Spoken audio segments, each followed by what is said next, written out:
Good afternoon, everyone. I hope that you're well. Thank you all for joining me this afternoon for a virtual performance and artist talk by Dr. Patricia Nguyen. My name is Quintera Sufran, and I am the curator of community dialogue at the Milwaukee Art Museum.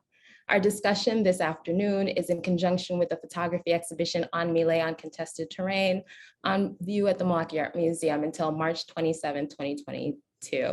There's several of you here today, which really warms my heart on this Saturday afternoon. If you could just throw in the chat where you're joining us from, that would be great, so we get a sense of who's in the virtual space with us. On Millet, yay, Chicago, thank you. Thank you for engaging. I see Chicago, I see you, Grafton, Milwaukee, Evanston, Illinois. Thank you, welcome everyone, welcome. Oh, lovely, Mequon, Madison, Fox Point, all over Wisconsin is represented. Southern Illinois, Bloomington, thank you. Hello from Appleton. This is lovely. Hello from Arizona. This is the beauty of the virtual space, that we can all be in the same time and space together. Thank you for coming. So On Millet on Contested Terrain offers one artist's inquiry into geopolitics, conflict, and war. In her photographs, place, identity, and nationhood converge. Land and territory are truly foundational to this work. And for this reason, we acknowledge that in Milwaukee, where I am sitting and from where I am broadcasting from, we live and work on the traditional homeland of the Potawatomi, Ho-Chunk, and Menominee, and where the people of Wisconsin, sovereign Anishinaabe, Ho-Chunk, Menominee, Mohican, and Oneida nations remain present. Here at the Milwaukee Art Museum, we are situated on the southwest shore of Michigami, part of North America's largest system of freshwater lakes, near where the Milwaukee, Menominee, and Kinnickinnick rivers meet. The Milwaukee Art Museum shares its lakeside campus with the War Memorial Center, which provides crucial resources to veterans. Because of ongoing geopolitical conflicts, we also share the region with political refugees, migrants, and immigrants who have made Wisconsin their home. In one way or another, we each exist at the complicated nexus of place, identity, and nationhood.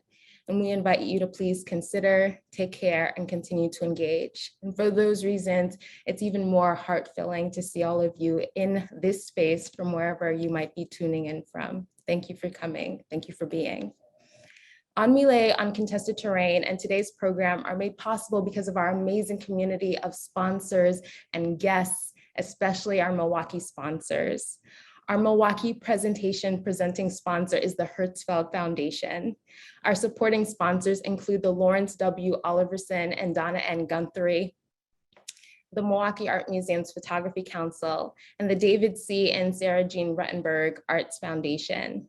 The exhibition was originally scheduled for 2020 at the Milwaukee Art Museum and is made possible by the 2020 visionaries, Donna and Donald Baumgartner, John and Murph Burke, Shell and Marianne Lubar, Joel and Karen Quadracci, Sue and Bug Sealing, Jeff and Gail Yabuki, and the Yabuki Family Foundation. Additional and heartfelt thanks go to our community partners for their support and guidance. Elevation, the Burmese Rohingya Community of Wisconsin, the American Geographical Society Library, the Vietnam Health Project of the University of Wisconsin-Madison, the Hmong American Women's Association, Moab Consulting Group, Mr. 2 Jim Lee, Black Space, Dr. Leah Knox, behavioral health consultant and psychologist, Dr. Chia Yuyi Vang, Vice Chancellor for Diversity, Equity, and Inclusion, Division of Diversity, Equity, and Inclusion at the University of Wisconsin, Milwaukee, Dr. Nan Kim, Associate Professor and Director of Public History at the University of Wisconsin, Milwaukee, Present Music, the Jewish Museum, Milwaukee, the War Memorial Center, and our esteemed guest, Dr. Patricia Nguyen. I am truly excited to engage with our guest artist scholar, Dr. Patricia Nguyen. Dr. Nguyen is an artist, educator, and scholar, centering embodied research, performance installation, and community engagement. She explores ecologies of freedom, carceral states, forced migrations, borders, nation building, and war to reveal histories of violence and imagine abolitionist futures. She's exhibited and performed at the Nasan Collective, Mission Cultural Center, Jane Addams Hull House, Lynx Hall, Prague Quadrennial, Museum of Memory and Human Rights in Chile, and Museum of Contemporary Art, Chicago. Dr. Nguyen is the Executive Director of Access Lab, a community arts organization advocating for ethical development for immigrants and refugees. Dr. Nguyen is also an award-winning memorial designer for the Chicago Torture Justice Memorial Project. Dr. Nguyen is our inaugural performer in resident at the Milwaukee Art Museum and responded to the exhibition on Millet on Contested Terrain. Dr. Nguyen, Patricia, welcome. How are you? I'm good. Thank you so much. Thank you for having me and inviting me to be your first artist in resident, performance artist in residence. And thank you all to folks who are spending their Saturday afternoon with us. It's truly an honor. Truly an honor, and really it's your delight as well, because it's going to be a kiki and a good time. I just know it. So thank you. I love it. So let's start by showing the video. For our guests, the video is 7 minutes long. Enjoy, and I encourage you to just open yourselves up and take it in, and we'll discuss it afterwards. Thank you.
So I dropped this into the chat.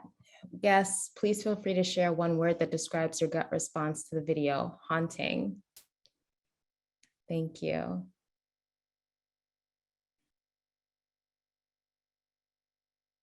Patricia, I calm, grief.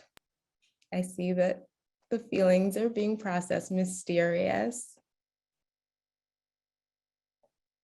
disoriented, story, powerful, surreal, rage.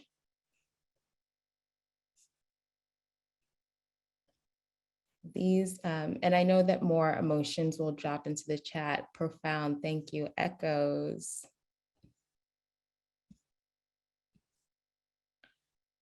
Patricia, this is, and I know that we're going to talk about the residency process, but this is my second time watching the film in full, but I've seen like bits and pieces of it and seen the ideation of it. And there is for me, a beautiful and quiet terror to the film, which I think is captured in all of these words. And I'm wondering if you could just walk us through, what did we just experience? Thank you. I'm also processing it. I was just before this, I was watching a funeral. I was watching Patricia Nguyen, the Vietnamese Buddhist monk who passed away recently, and his funeral earlier. And so the elements of this video works with different material, gestures, and objects that are part of Vietnamese death ceremonies. So I'm still also just kind of feeling the resonance of that in different ways. But before I jump into everything, I really wanted to thank you for the folks that made this possible. And I wanted to thank you again. Thank you, Kintara, for believing in me and this work, and offering us space to continue the conversation. So Kintara curated this beautiful project at Links Hall years ago on the sacred and profane. And so this is a continuation of that conversation in different ways. And for me, I was thinking about the sacred and profane in relationship to bare life, in relationship to the homo seeker, and thinking about Giorgio Agamben and the refugee and the figure of the refugee, and really thinking about those who are dispossessed and left stateless after war in many ways.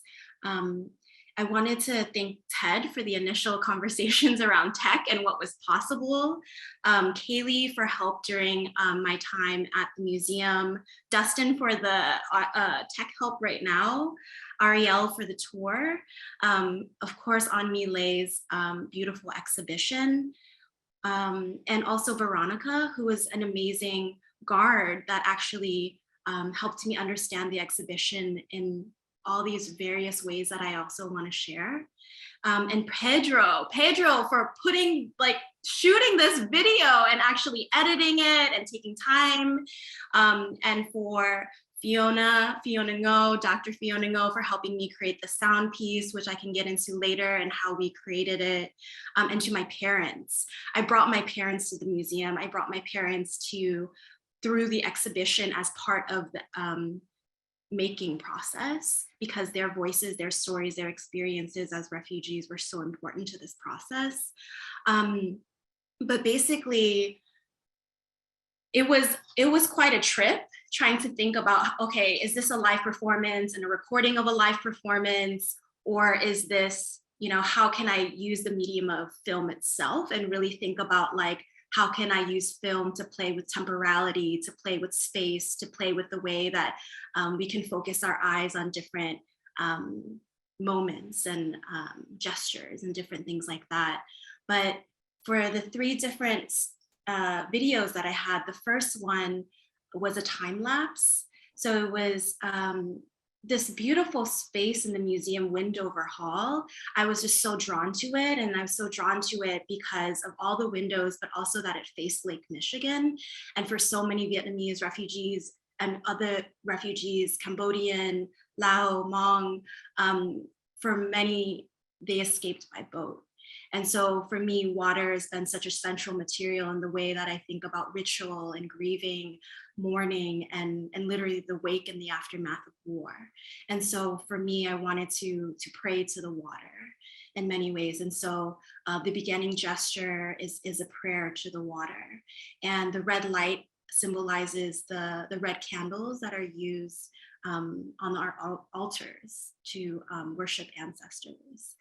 The second video, I use a white fabric. And so in Vietnamese death ceremonies, it's called khăn tang.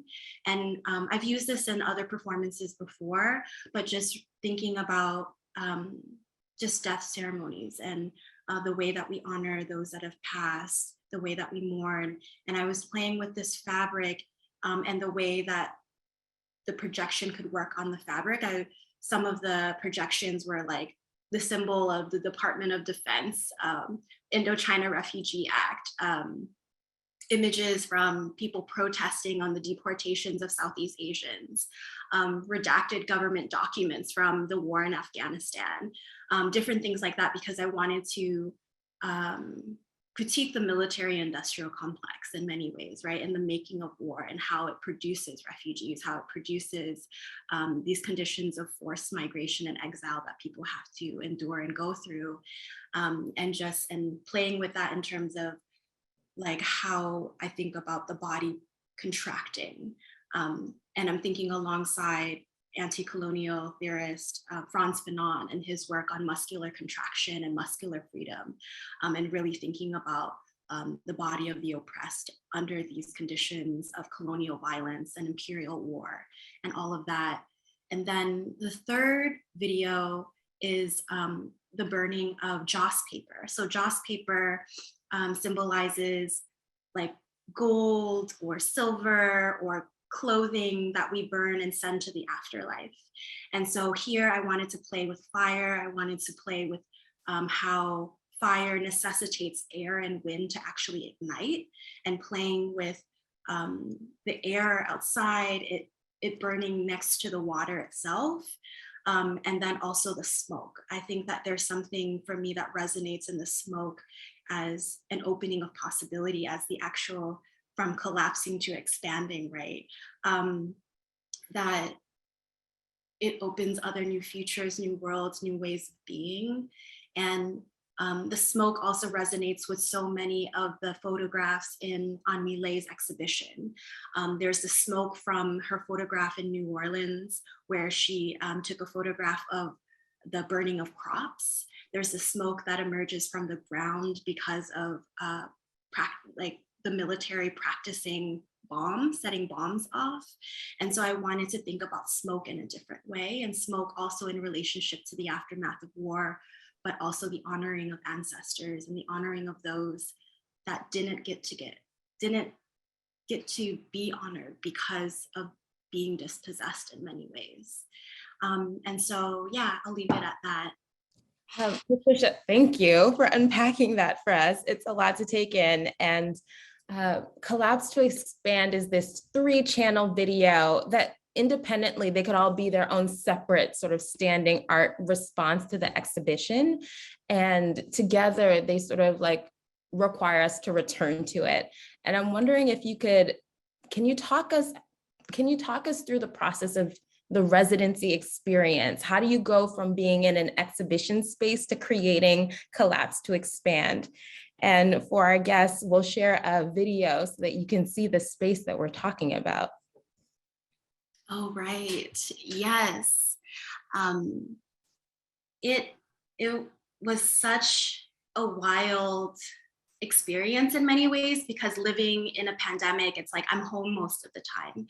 So to be able to work in a museum, in a closed museum, it was so magical. It was like I felt like a kid in a playground because of scale, like scale in so many different ways, scale in terms of like the actual photographs from Anne Millet's exhibit.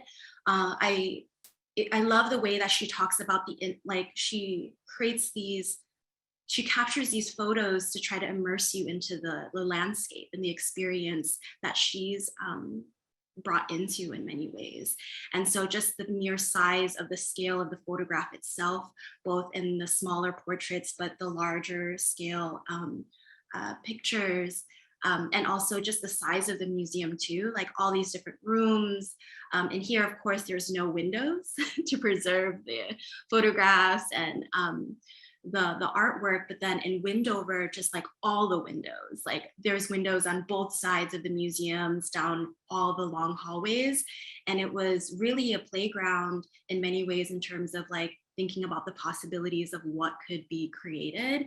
But what really grounded me when I was walking through this exhibition was my experience with Veronica, who is this amazing security guard who was supervising me during my visit in the space. And we had such an amazing and powerful and beautiful conversation. And I asked her to walk me through some of the photographs that actually stood out to her. And this is actually one of them right here. And it's the timing of that is really uncanny, but it's this photograph of this person who's in a bodysuit looking for landmines. And there's a robot next to the person. And it just reminded me of my own father's experience after war when he was incarcerated and he was forced to look for landmines that were put in by the US government. And just thinking about the way that land is weaponized in these different ways and whose bodies put on the line for punishment, experimentation, or, exploration in different ways.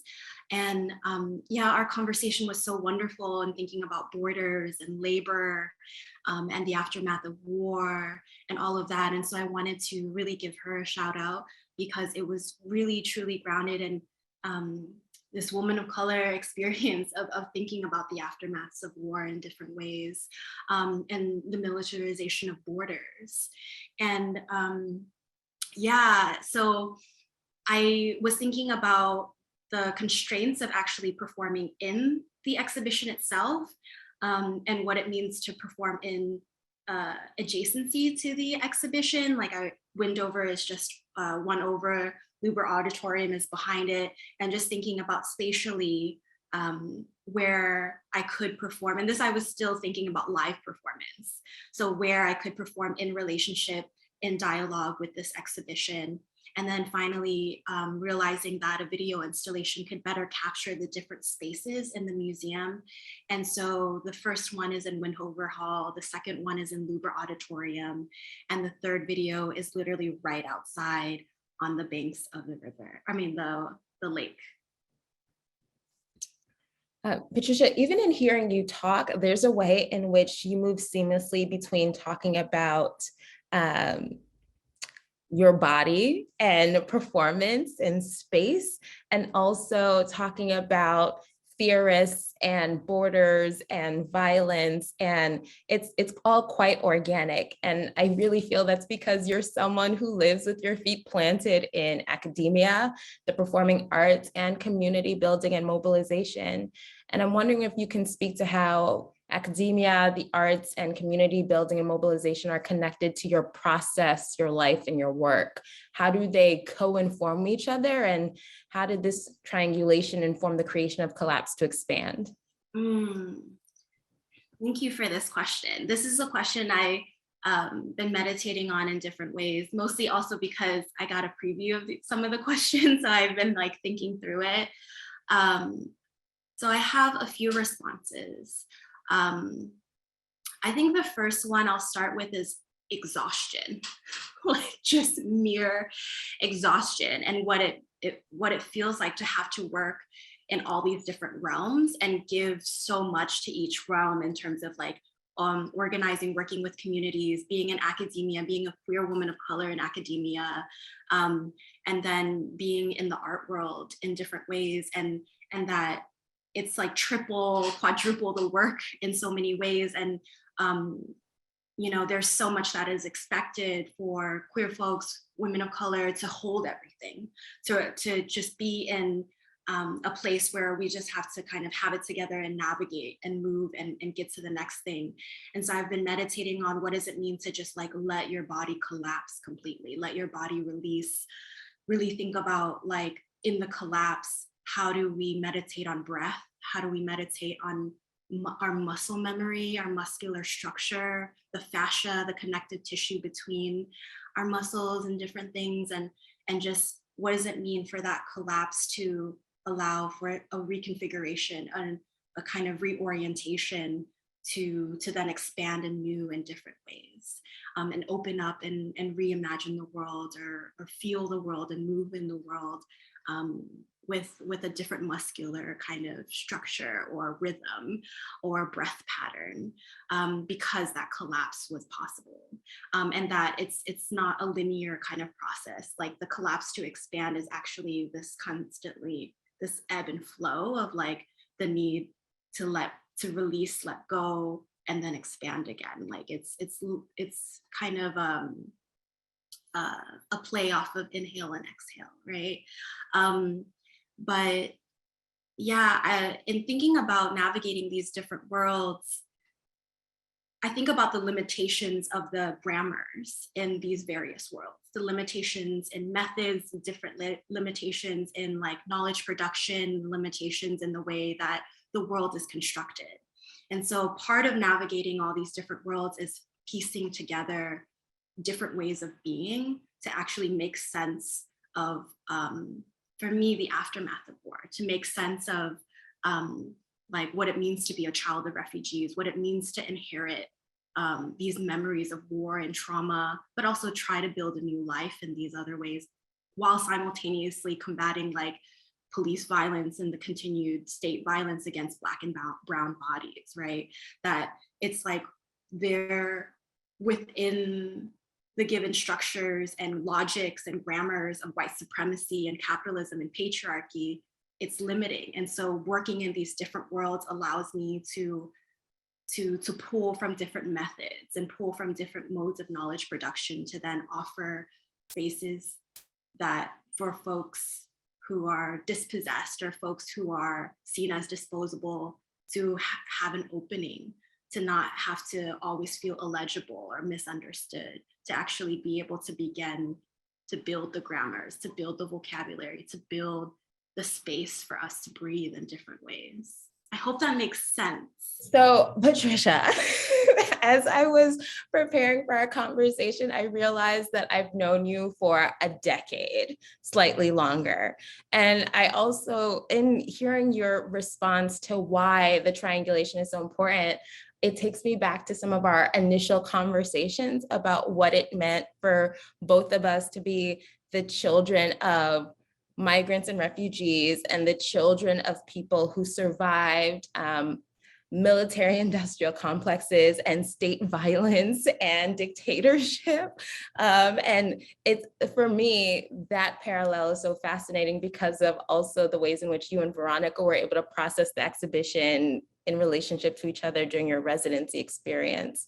And so for me, I'm fascinated by what I'm hearing, which is that academia, the performing arts, and community building and mobilization, you connect the three because the three together helps to give you the full language that you need in order to process the experience, to process the legacy, and to find ways of not moving through, but naming, and then deciding what parts of the history are important to acknowledge, and maybe also what parts of the history become delimiting, because as we've talked about before, sometimes our parents carry traumas and we inherit those traumas in ways that are not helpful for the future generation.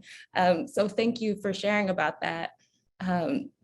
And I'm wondering if we could talk a little bit more about the body. And you talking about collapse to expand made me understand the second video a little bit more because of the ways in which I literally saw the paper contracting and expanding and dancing and moving as it was projected onto your body.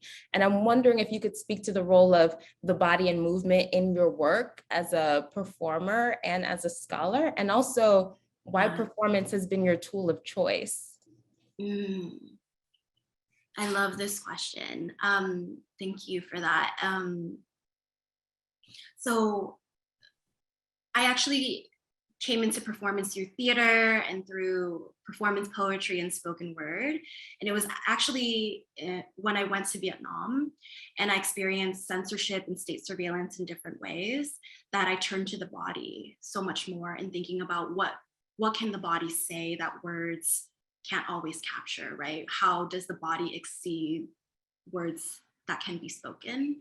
And how can we tell stories through the body, through gestures, and in relationship, in connection with that, I think about the body in relationship to what the body holds. Like literally, so part of my meditation on water is that the word for homeland, nation, country in Vietnamese is nuc, nuc, nuc, which means land and water. And in the diaspora, the land drops off and it's just nuc, it's just water. And so part of thinking through the body is like most of our body is made of water. And so most of our body holds that memory in different ways. And I also think about memory in relationship to blood memory, as Baraka de Soleil talks about it, an amazing Black artist that thinks through race and disability. And just inherited trauma and like the way the body holds memory. And so it's this, the body for me becomes this site of like memory, archive, catharsis, mobilization, rest, struggle, love, all these different things that the body can enact and feel and do in different ways. And it helps me think about freedom. It helps me meditate on what freedom could be, because it's like, what does freedom feel like in the body? Literally, like, what does that feel like? How do I breathe differently or how does breath indicate whether I feel free or not? How do my muscles show me whether I feel free or not? Is it like contracting? Is it expanding? And it's not an either or of contracting is not freedom, right? But that it's a relationship to violence and structures that create conditions of duress that force the body to contract in certain ways and then move and kind of shape shift in different ways to survive. And so I'm interested in exploring that because our bodies are such a rich place of knowledge and knowing, and sometimes we override what the body knows literally to function in the capitalist system to produce. So yeah. Patricia, that makes me think of a video clip that I just saw this week of Nina Simone responding to what is freedom. And she talks about freedom is this lack of fear, this total lack of fear. And when I heard her say that, I felt like my body shook because of exactly what you're saying. What would it mean for me to feel totally free, totally without fear, and to totally be present in my body in a way that doesn't feel vulnerable or like highly aware of the dangers that are possible at any given moment? Yeah, absolutely. And it's like the body is used to that, right? Like literally expand or collapse to expand is also a relationship to like muscular contraction. So like when the body is oppressed, when the body is continuously experiencing duress, I'm like, I have this book here, but it's like, we're used to like pressing up against something. We're used to like pushing up against something. And so what happens when this is like literally removed? Mm-hmm. Like, do you fall? Do you crumble? Do you fly? Do you swim? Do you jump? What do you do? And so it is, folks were writing like it's a disorientation. Yes.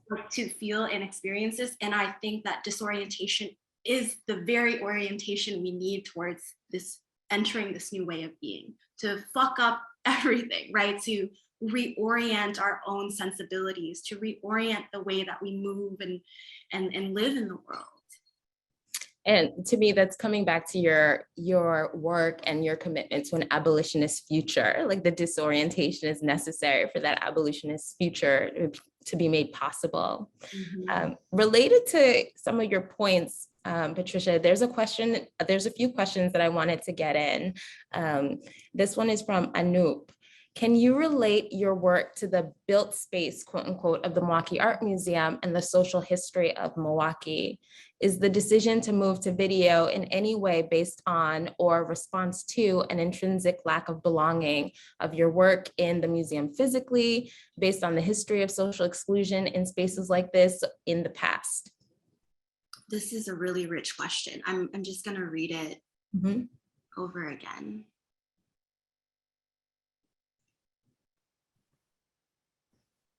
Based on or in response to intrinsic lack of belonging.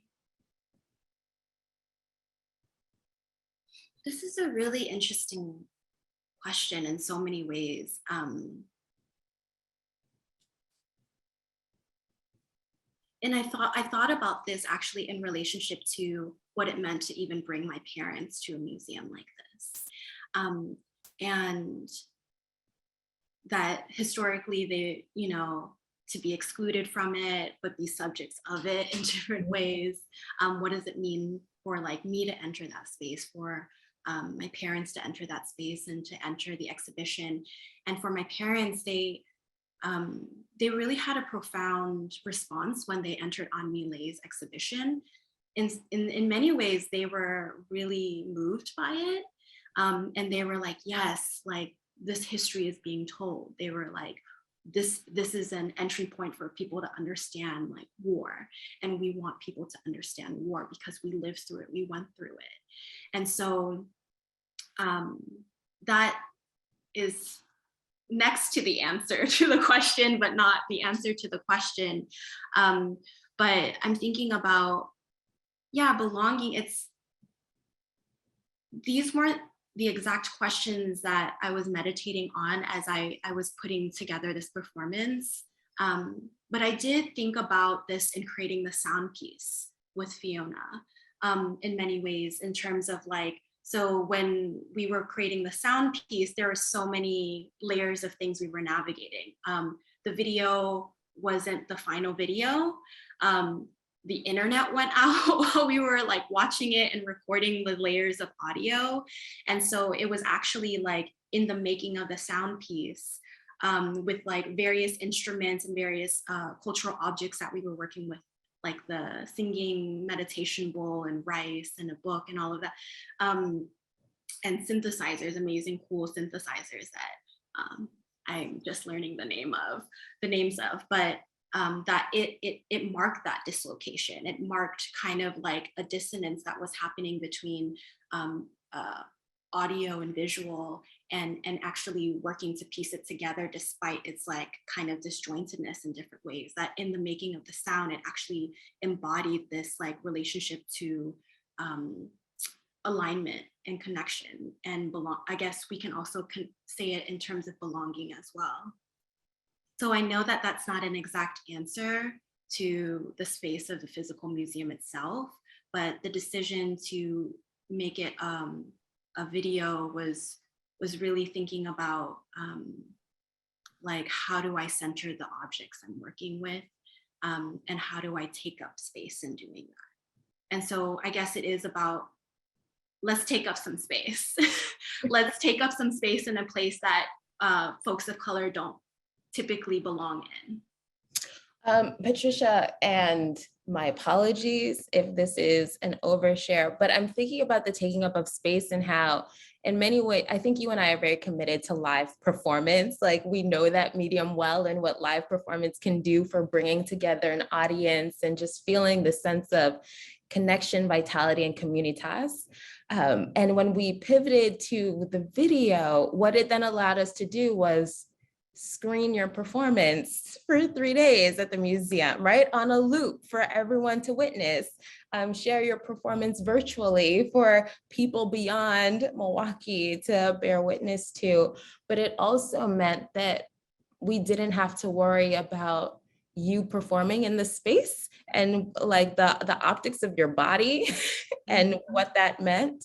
So it allowed us to take up space without having to worry about the fear of who's going to be bearing witness to this, what is the energy and the spirit with which they'll take this performance. And I don't know, it feels like it allowed us to be a little bit freer in ways that I didn't think was possible.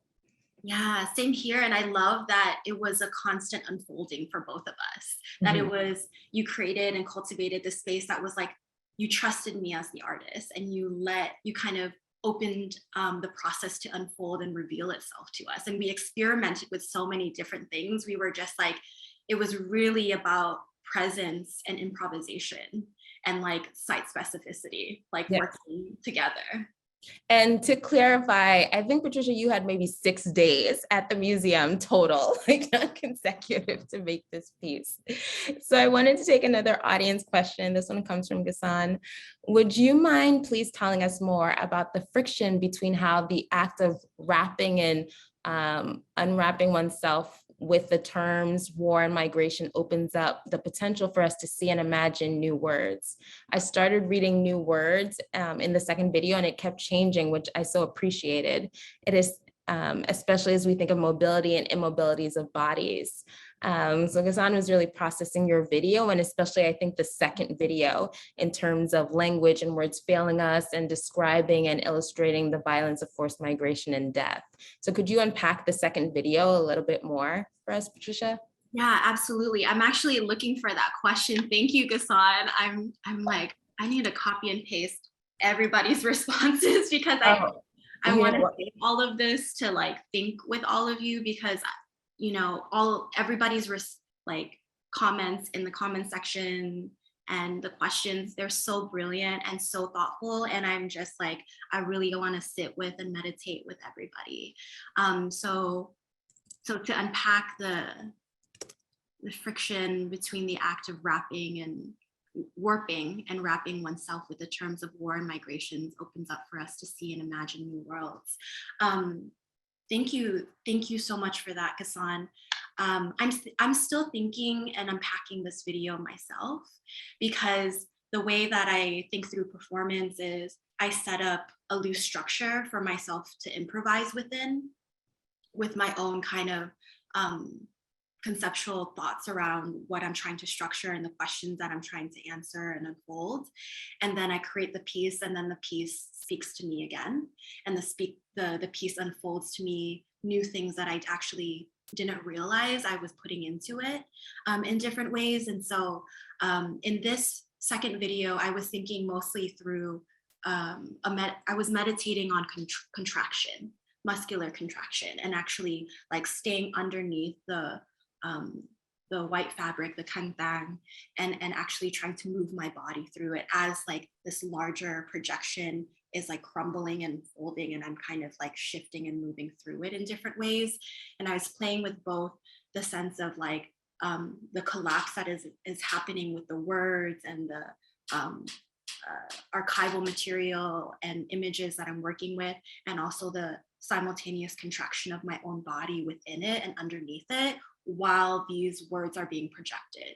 And so my exploration with projection is really thinking about like, how does like this notion of like freedom that is thought of as this gift that the United States gives to other countries, right, like Vietnam, then ends up in like forced migration and murder and killing and violence in all these different forms. How do these ideas of freedom and equality get projected onto racialized and gendered bodies, right? And so I'm really interested in that and using words and those archival images and documents as kind of capturing that projection that's happening, and my body's working to move through those projections. And it is I'm still meditating with what you're saying about warping, because I'm also thinking about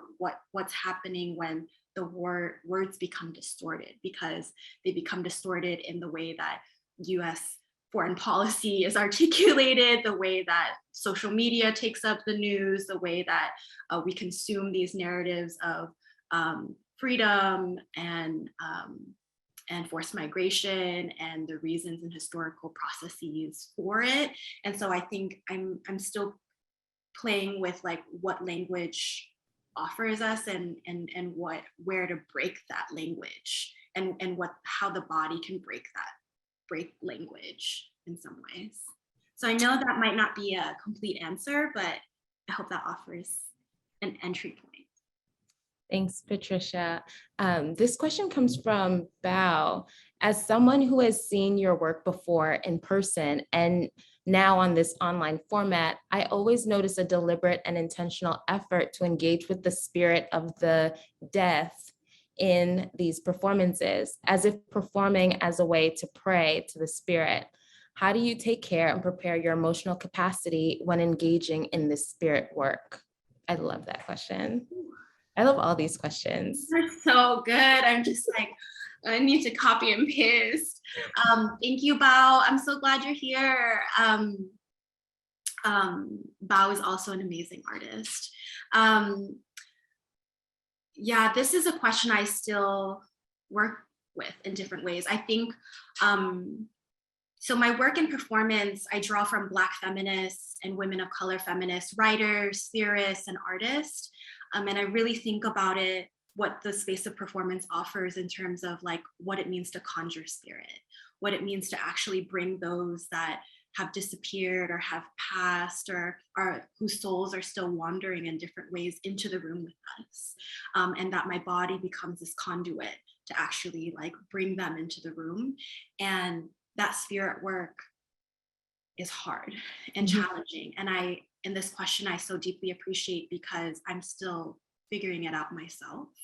For me, I am returning to, or actually I've been working with Buddhist practices and traditions in different ways, but I think part of being able to take care of myself leading up to it and coming out from it is prayer.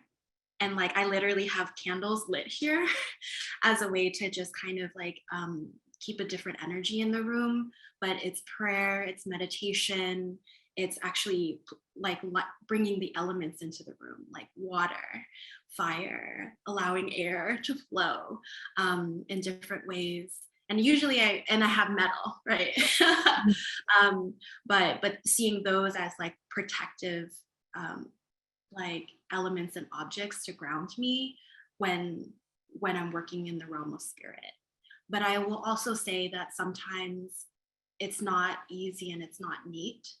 And I actually am still struggling through what it means to like hold that. And sometimes that also means knowing that it can't be held and that it will just ooze out in all these different ways. And so thinking about what aftercare looks like for that. And so I think this is also going back to the previous question about the freedom that video installation offers, is that we could contain that. Yes. We could protect it. Absolutely. We could actually complete the ritual the ways in which you wanted to through video in a way that we couldn't have in the in-person performance. Our time is so short and we have a couple more questions that I think we can sneak in. So Madison says, thank you for the discussion. Do you think the video format relates to a type of statelessness or lack of physical occupation because it is virtual and out of time / physical space? Oh, this is a fun question. Yes, absolutely. It because it can then live anywhere.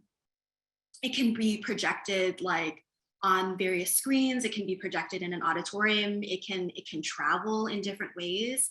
And it is also like the bringing of different time and space into the 3 screens too. The first screen is a time lapse. The second screen is actually real time. And then the last screen is actually an expansion of time because it's slow motion. So it's actually pulling time and giving us a different way of like entering the fold. And also it takes place in all these different locations. And so it's this kind of dual making and bringing together different spaces and time in the video, and that this can also be reproduced in other spaces and times as well. On that note, I want to tell our guests today that this video will be made available on our website following Sunday, as well as this conversation. So you'll be able to access it again and again as a resource and as a separate tool, but also a tool in conversation with the On Millet exhibition. So Neha says, Professor Nguyen, I've really appreciated all your thoughts so far. I was wondering what kind of thoughts you were meditating on in the first video compared to the second video. Did your physical position, staying stationary versus contorting your body / moving, impact your meditation? Hey, Neha.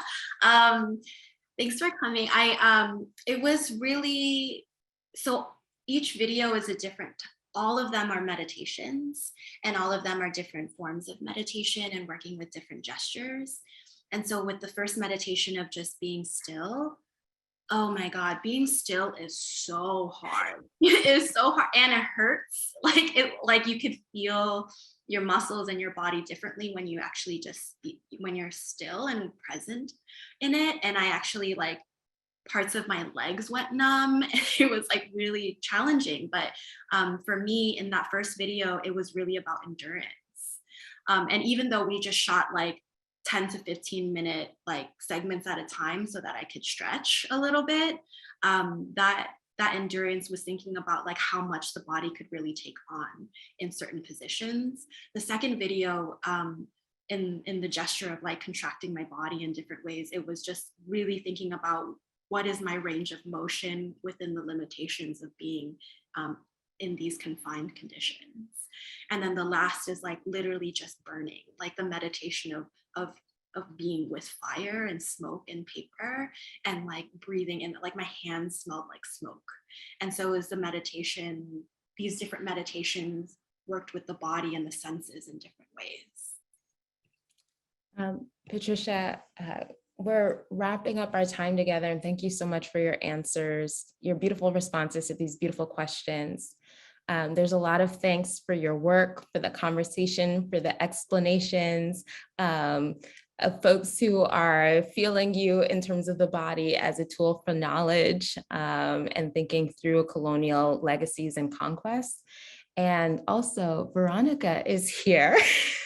Veronica. Hey, Veronica, thank you so much for coming. It was so powerful to have that conversation with you. It was so important as part of this process of putting this piece together. Patricia, my last question for you. What's something that surprised you about this process and the residency?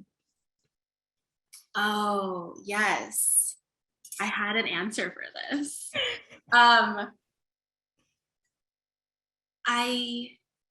This was the first time I really worked with video installation. And so this was such a wonderful opportunity to work with like a talented videographer. Actually, this was the first time I really worked with like thinking about video, like performance in terms of the format of a video, and actually working with sound and really intentionally creating a sound installation with Fiona.